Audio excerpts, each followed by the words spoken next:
नमस्कार। अब हम कक्षा आठ गणित प्रश्नावली 1.1 का प्रश्न क्रमांक 3 हल करेंगे। इससे पूर्व के वीडियो में हम लोगों ने प्रश्न क्रमांक 1 और 2 हल कर लिए हैं। प्रश्न क्रमांक 3 है, पहला दिया है x बराबर 11/15, नंबर 2 पे दिया है -13/17 के लिए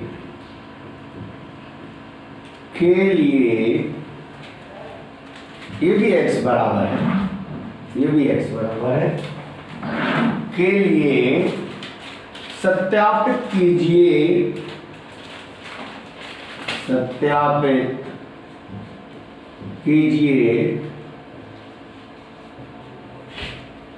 माइनस x बराबर x। ओके, चलिए हम आगे करते हैं। पहले नंबर पे हम पहला लेते हैं, पहला हल। x बराबर हमारा कितना है, x/15, 11/15। x बराबर है 11/15। यहाँ हमने लिखा -x, बाहर माइनस लगा है, बराबर x, -11/15 बराबर 11/15। यहाँ पर माइनस से माइनस कैंसिल हो गया, यानी प्लस हो गया, तो आपका 11/15 बराबर 11/15 आ गए। ये हमारी सत्यता की जांच हो गई, अर्थात ये दोनों बराबर आ गए। इस प्रकार हमारा प्रश्न क्रमांक 3 का पहला भाग कंप्लीट हुआ। ठीक इसी प्रकार हल क्रमांक 2, x बराबर दिया है -13/17। हमने हमारे पास जो गुण दिया है उसको लिखेंगे। माइनस एक है पहले से, और -13/, एक बार और बड़ा ब्रैकेट लगा लेंगे यहाँ पे, ये छोटा लगा दिया, इसको हम ऐसे बड़ा कर लेंगे, बराबर -13/17। ठीक, आप समझ पा रहे हैं। इस माइनस से ये माइनस कैंसिल हो जाएगा, हमारे पास बचा -13/17 बराबर -13/17। इस प्रकार हमारे दोनों प्रश्न, जो प्रश्न क्रमांक 3 के थे, हल हुए और सत्यता की जांच हुई। आप लोग इसको नोट कर लें। अब हम प्रश्न क्रमांक आगे की ओर चलेंगे। अब हम लिखेंगे प्रश्न क्रमांक 4, इसको हम रफ करते हैं।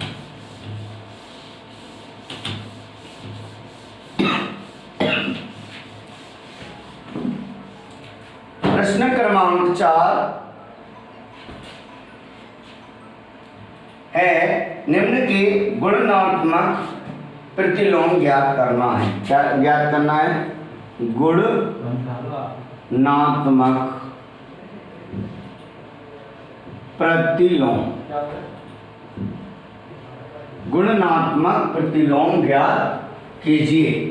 गुणात्मक प्रतिलोम में हमें उसका गुणा का उल्टा, उसमें यानी उसी संख्या का उल्टा करें और दोनों का गुणा करें तो हमें आंसर क्या मिल जाए? 1 मिल जाए। क्या मिल जाए? 1 मिल जाए। ठीक, ओके। कैसे होता है? जैसे मान लो मैं एग्जाम्पल बताता हूँ, उदाहरण। a का गुणात्मक प्रतिलोम क्या हो गया आपका? 1/a हो गया। ठीक, अब हमने क्या किया, a गुणित 1/a बराबर क्या आएगा? 1, क्योंकि a से a कैंसिल हो जाए।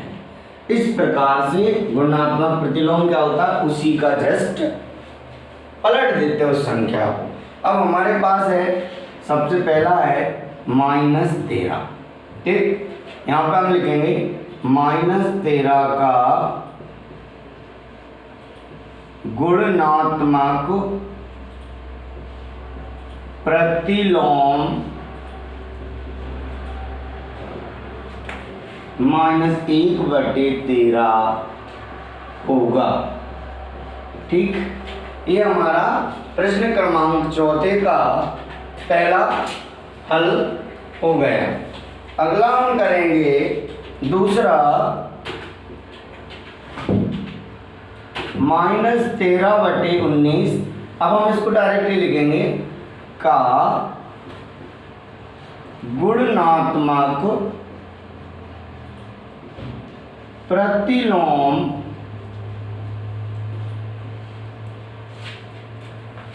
-19/13 होगा। क्या कर रहे हैं हम?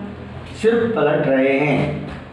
इसको यदि चेक करना है तो आइए हम यहाँ पर चेक करके बता देते हैं। जब भी किसी का गुणात्मक प्रतिलोम करेंगे तो पहली वाली संख्या का जो हमारा प्रतिलोम निकलेगा उसमें गुणा कर दें तो आंसर हमें 1 प्राप्त होगा। क्या प्राप्त होगा?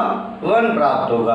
कैसे होगा? मान लीजिए -13 है, इसका गुणात्मक प्रतिलोम 1/13 है, माइनस में 13 से 13 कैंसिल कर देंगे, बराबर कितना है? 1। सेम ऐसा है, -13/19 गुणा कर दो, इसके गुणात्मक प्रतिलोम से 19 से 19 कटेगा, 13 से 13 कटेगा, क्या आएगा? 1। ये आपको नोट नहीं करना है, सिर्फ समझने के लिए हम बता रहे हैं, जिससे कि आपके दिमाग में सारी चीज़ें कंप्लीट हो जाएं और गुणात्मक प्रतिलोम एक्चुअल में वास्तविकता में क्या होता है उसके विषय में आपको जानकारी प्राप्त हो सके। आइए हम इसका नेक्स्ट देखते हैं। तीसरा क्वेश्चन जो है वह है 1/5। NCERT कक्षा 8 की जो गणित है हिंदी माध्यम की, उसमें ये सारे जेम का तेम आपको मिलेगा। 1/5 का गुणनात्मक प्रतिलोम 5 होगा, ठीक। आप समझ पा रहे हैं? इसी प्रकार से आप इसके बाकी क्वेश्चन भी हल कर सकते हैं। चौथा और मैं बताता हूं आपको। चौथा क्वेश्चन दिया है -5/8 गुना -3/7। इसको पहले क्या करना पड़ेगा? पहले इसको प्रॉपर बना लो। ये इम्प्रॉपर है, अलग है, बहुत सारा दिया है। इसको प्रॉपर बनाने के लिए क्या करेंगे आपको पता है, जब हम गुणा करते हैं तो ऊपर का ऊपर गुणा हो जाता है, नीचे का नीचे गुणा हो जाता है, ठीक। माइनस और माइनस क्या हो गए? प्लस। प्लस तो हम लिखते नहीं है, ओके। 3 का 5 में गुणा करेंगे तो कितना आ गया? 15। 7 का 8 में गुणा करेंगे तो कितना हो गया? 56, ओके। ये आपका 15/56 ये संख्या है, ठीक है। अब इससे क्या आया? ये आया, तो किसका योजी प्रतिलोम गुणनफल प्रतिलोम किसका निकलेगा? गुणात्मक प्रतिलोम इसका निकलेगा। यहाँ लिखेंगे का गुणात्मक प्रतिलोम होगा 56/15 होगा, ठीक। कोई प्रॉब्लम नहीं है। इसी प्रकार आप इसका 5वां और 6वां प्रश्न स्वयं हल कर लेंगे। 5वां प्रश्न आपको मैं बताता हूँ, यहाँ पे दिया है -1 इंटू गुणा -2/5। जब इसका गुणा करोगे तो ये 2/5 हो जाएगा, माइनस से माइनस कट जाएगा और 2 एकम 2, 2/5। तो गुणात्मक प्रतिलोम जब लिखेंगे तो क्या हो जाएगा? 5/2। और -1 का गुणात्मक प्रतिलोम क्या हो जाएगा? -1, ठीक। कोई दिक्कत नहीं है। इस प्रकार हमारी ये चौथा क्वेश्चन कंप्लीट हुआ। आइए हम 5वां क्वेश्चन अब कंप्लीट करेंगे। 5वीं की ओर बढ़ते हैं, ये आप नोट कर लें। आपने नोट कर लिया होगा। अब हम इसको रफ करते हैं और प्रश्न क्रमांक 5 की ओर बढ़ते हैं, ठीक है बेटा।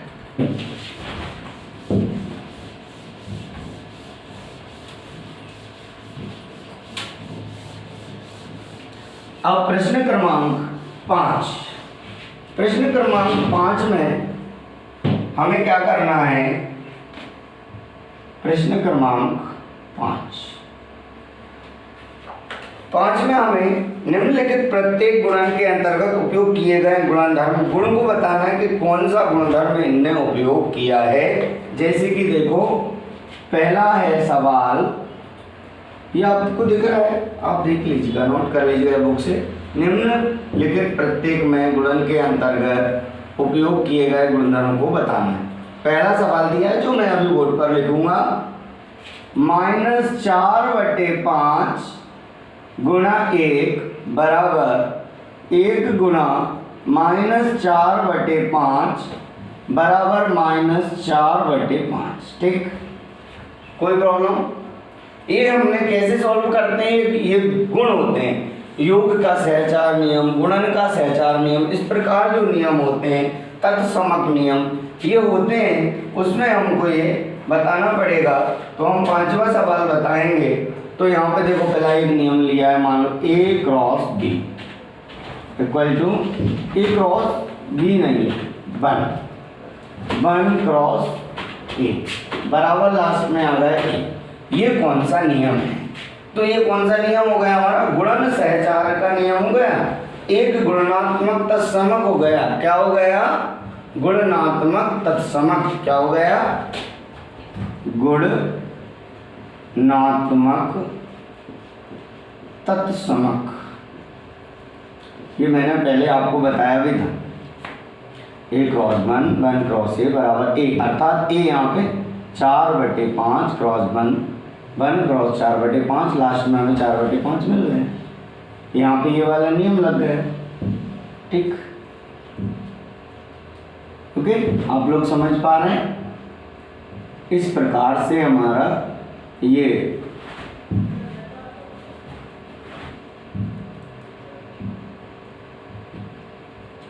गुणात्मक तत्समक हो गया। गुणात्मक तत्समक लिख देंगे 5 का 1। आगे चलेंगे, अगला सवाल है सेकंड सवाल दिया है आपका -13/7 गुणित -2/7 बराबर -2/7 गुणित -13/7 नहीं, यहाँ पे 17 है। यहाँ पे कितना है? 17। ये लिख दिया। ये कौन सा नियम को दर्शा रहा है? हम देखेंगे यहाँ पे एक नियम है A cross B, A Guna B बराबर B गुना E। यहाँ पे ये कहलाता है क्रम विनिमयता का नियम। कौन सा कहलाता है? क्रम विनिमयता। क्रम विनिमय कौन सा नियम है? क्रम विनिमय। ठीक, ये हमारा दूसरा कंप्लीट हुआ। तीसरा है हमारा -19/29 गुणा 29/19 बराबर 1। माइनस लगाए यहाँ, ठीक, माइनस लगाए यहाँ पर। हमने क्या किया? बन लाना है। तो ये गुणात्मक प्रतिलोम होता है। गुणात्मक प्रतिलोम होता है बन। कैसा होता है? ऐसे होता है 1/A गुणा A/1 बराबर 1। कौन सा हो गया? यहाँ लिखेंगे गुणनात्मक तत्समक। इस प्रकार प्रश्न क्रमांक 5 के तीनों प्रश्नों में हमें क्या लिखना था? किस गुण का उपयोग किया है? जिस गुण का उपयोग किया है वह गुण है गुणात्मक तत्समक, क्रम विनिमय और योगात्मक गुणात्मक तत्समक। इस प्रकार से प्रतिलोम गुणात्मक लिखना पड़ेगा। यहाँ पे क्या लिखेंगे? प्रतिलोम अपने लगा लेना, प्रतिलोम गुणात्मक तत्समक। ठीक है, अब हम अगला प्रश्न क्रमांक 6 पर चलेंगे।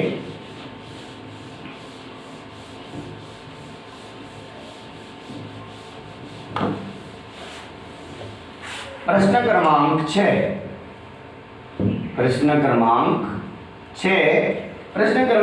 है 6/13 को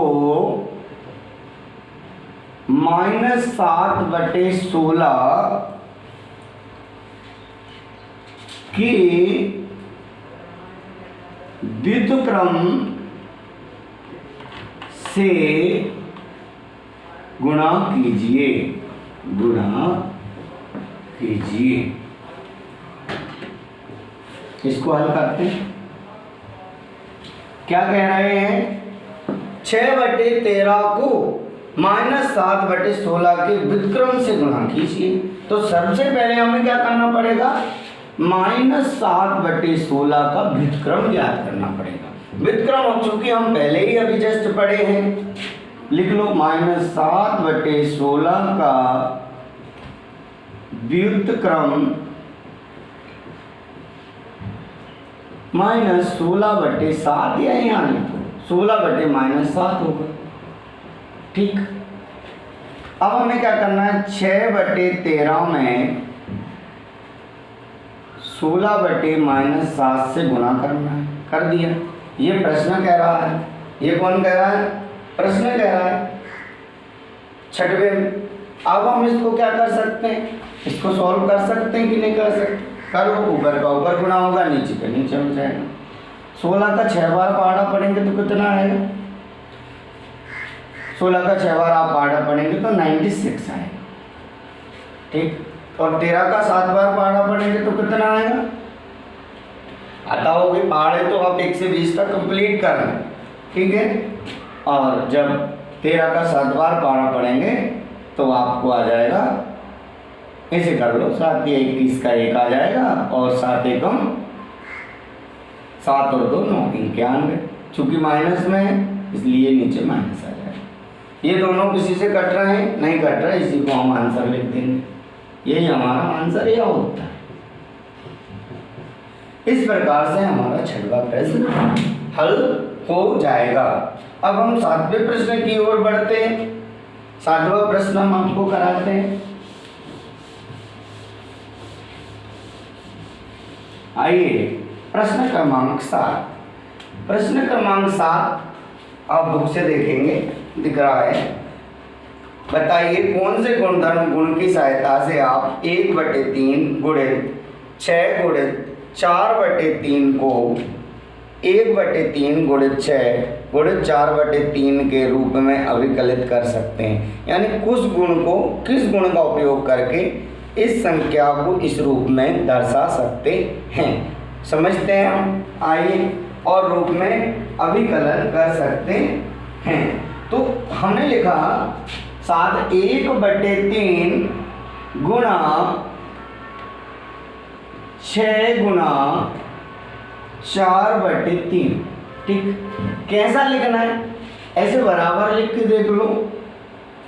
1/3 गुणा 6 गुणा 4/3, यहाँ ब्रैकेट लगा है। ठीक, यहाँ देखने से स्पष्ट हमें दिखाई दे रहा है, हमने कुछ ही देर पहले सहचार का नियम पढ़ा है। गुण में, योग में और गुणा में। तो ये गुणा का योग नियम है। किस नियम के? देखो, a गुणा b गुणा c बराबर a गुणा b और गुणा c। और ये कौन सा नियम है? गुणात्मक सहचार। गुणात्मक सहचार, गुणात्मक सहचार लिख देंगे। किस गुण के तहत लिखा है? गुणात्मक सहचार नियम के तहत लिखा है। इस प्रकार से ये प्रश्न क्रमांक 7 भी हल हुआ। अब हम प्रश्न क्रमांक 8 पर चर्चा करते हैं। प्रश्न 8 पर हम चर्चा करेंगे। अगला देखते हैं। आप लोगों ने नोट कर लिया होगा। ये आपको बहुत अच्छे से समझने में हेल्प मिल रही होगी। फिर भी आपको किसी प्रकार की समस्या के लिए आप हमें कमेंट में बता सकते हैं कि हमें आपको किस प्रकार की समस्या इन सवालों को समझने में आ रही है। शीघ्र ही आपकी समस्याओं का समाधान करने का हमारा पूर्ण प्रयास रहेगा। प्रश्न क्रमांक 8। प्रश्न क्रमांक 8 में आपको पढ़ा देता हूँ। क्या -1 सही 1/8 का गुणात्मक प्रतिलोम 8/9 है? है तो क्यों है अथवा क्यों नहीं, ये बताना है। क्या -1 सही 1/8 का गुणात्मक प्रतिलोम ऐसा है तो नहीं क्यों, और नहीं है तो क्यों नहीं। ठीक है, संख्या लिखिए -1 सही 1/8 का गुणात्मक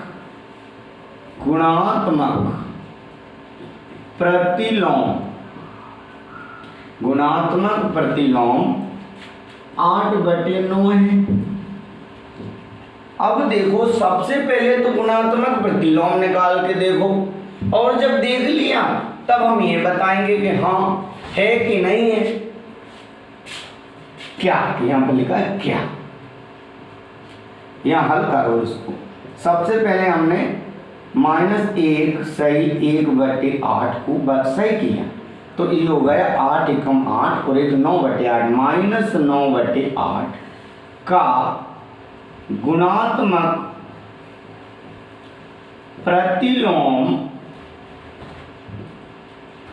हो गया -8/9। क्या यह संख्या इसके बराबर दिखाई दे रही है? नहीं, यानी ये उसका गुणात्मक प्रतिलोम नहीं है। क्यों? क्योंकि जब गुणा करेंगे तो क्या आना चाहिए? 1 आना चाहिए, और इसका जब गुणा करेंगे तो क्या आएगा? -1 आएगा। क्या आएगा? -1 आएगा। इसलिए नहीं होगा, क्योंकि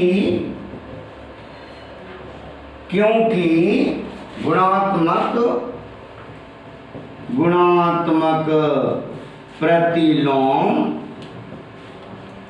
1 नहीं है, 1 प्राप्त नहीं हो रहा, माइनस में प्राप्त हो रहा है, इसलिए ये नहीं होगा।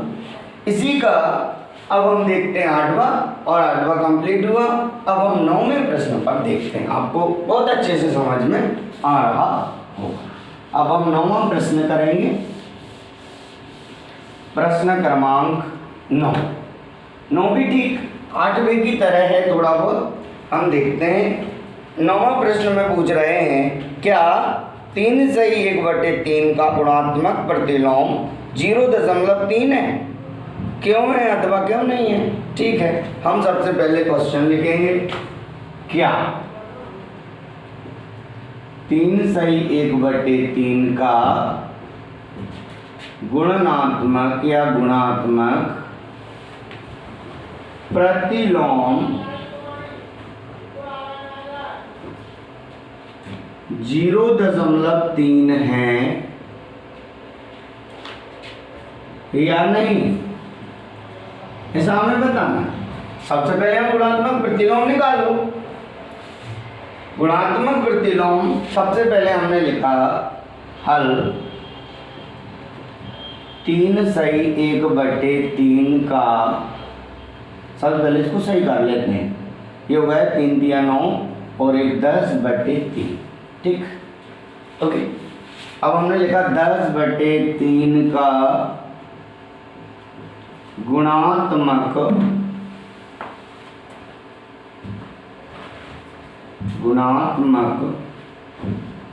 प्रतिलोम 3/10 होगा। अब चूंकि ये दशमलव निरूपण में दिया है, तब हम क्या करेंगे चेक करने के लिए? हम लिख देंगे 10 से भाग लगा देंगे 3। बच्चों जैसे भाग लगा दो, भाग नहीं जाने का 0, दशमलव लगाया 0 बढ़ाया, 3 बार गया 30 हो गया। ठीक हो, शेष पर कुछ नहीं बचा। यानी 3/10 का जो है दशमलव निरूपण 0.3 आया।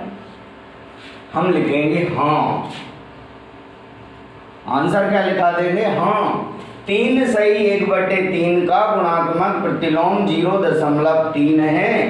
हाँ, क्योंकि गुणात्मक प्रतिलोम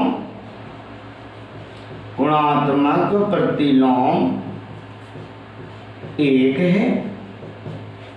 इस प्रकार से हमारा प्रश्न क्रमांक 9 कंप्लीट हुआ है। अब प्रश्न क्रमांक 10 और 11 मैं आपको ओरल ही बताऊंगा, जो बुक के द्वारा आप स्वयं इसको हल कर लोगे। ठीक है, आप देखिएगा प्रश्न क्रमांक 10। प्रश्न क्रमांक 10 एक ऐसी परिमेय संख्या जिसका कोई व्युत्क्रम नहीं है। ऐसी संख्या बताना है, परिमेय संख्या जिसका कोई व्युत्क्रम नहीं है, तो 0 है ऐसी संख्या। क्या है? 0 ऐसी व्युत्क्रम संख्या 0 है जिसका कोई व्युत्क्रम नहीं होता, क्योंकि 0 0 रहता है। परिमेय संख्या जो अपने व्युत्क्रम के समान है, तो जो परिमेय संख्या, ऐसी परिमेय संख्या बताना है कि जो वह संख्या और उसका व्युत्क्रम एक ही हो, तो वो सिर्फ एक है। सिर्फ क्या है? 1 है, जिसका कोई व्युत्क्रम नहीं होता, इसका वही होता है। 1 करोगे तो 1 आ जाएगा। थर्ड है, तीसरा, परिमेय संख्या जो अपने ऋणात्मक के समान है, तो 0 जो परिमेय संख्या होती है वो ऋणात्मक के समान है। अब हमें रिक्त स्थान की पूर्ति करना है। प्रश्न क्रमांक 11 में शून्य का व्युत्क्रम होता ही नहीं है।